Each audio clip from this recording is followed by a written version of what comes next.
सबको क्रांतिकारी जय भीम। जैसे हम जय सद्गुरुदेव भगवान बोलते हैं, जय श्री राम बोलते हैं, वैसे ही जय भीम बोलना भी अपने आप में एक आनंद का भी विषय है और एक गर्व का भी विषय है। क्योंकि किसी भी ग्रुप से जुड़ने से अच्छा है हम सभी जगह उपस्थित रहें और सभी जगह हमारा एक सकारात्मक प्रेजेंटेशन हो, एक उच्च कोटि के नागरिक होने के नाते।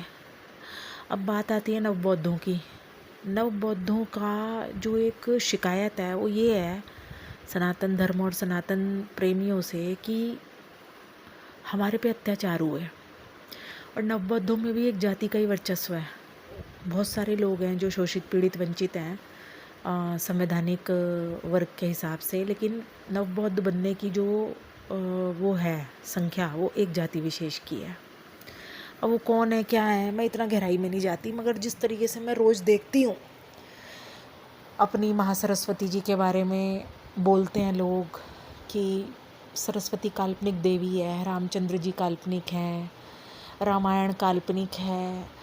अब इस तरीके की बातें करके आप अपने पीछे भीड़ तो इकट्ठी कर सकते हो, मगर आप किसी शोषित पीड़ित को न्याय नहीं दिला सकते।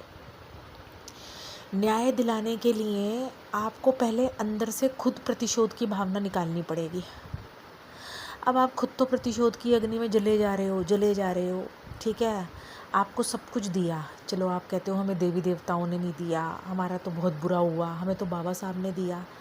तो देवी देवता भी तो किसी ना किसी रूप में ही आते हैं ना, ईश्वर भी तो किसी रूप में ही आते हैं, चाहे वो अब बाबा साहब के रूप में आए हों, चाहे वो किसी गुरु सद्गुरुदेव भगवान के रूप में आए हों।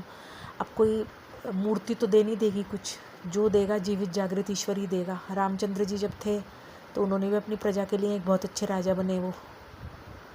इसलिए मैं ये कहती हूँ कि जब आप सब कुछ पा गए और अब आप अतीत की कड़वाहट को अपने सर पे ढो के चल रहे हो, हमारे पूर्वजों के साथ ये हुआ, उन्हें कुएं से पानी नहीं पीने दिया, उन्हें ऐसा करा, अरे जो बीत गया सो बीत गया।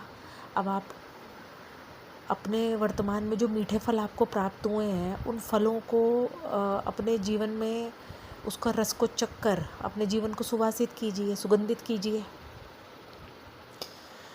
तो जीवन बड़ा सुंदर है अगर इसको सकारात्मकता के रूप में जिया जाए तो मैं हमेशा से यही कहती हूँ कि अपनी फ्रस्ट्रेशन जब तक आप नहीं भूलोगे तब तक आप क्या अपने समाज का कल्याण कर पाओगे। तो पहले भीतर से अमृतमय बनो, तभी आप अपने समाज को भी अमृतमय बना पाओगे।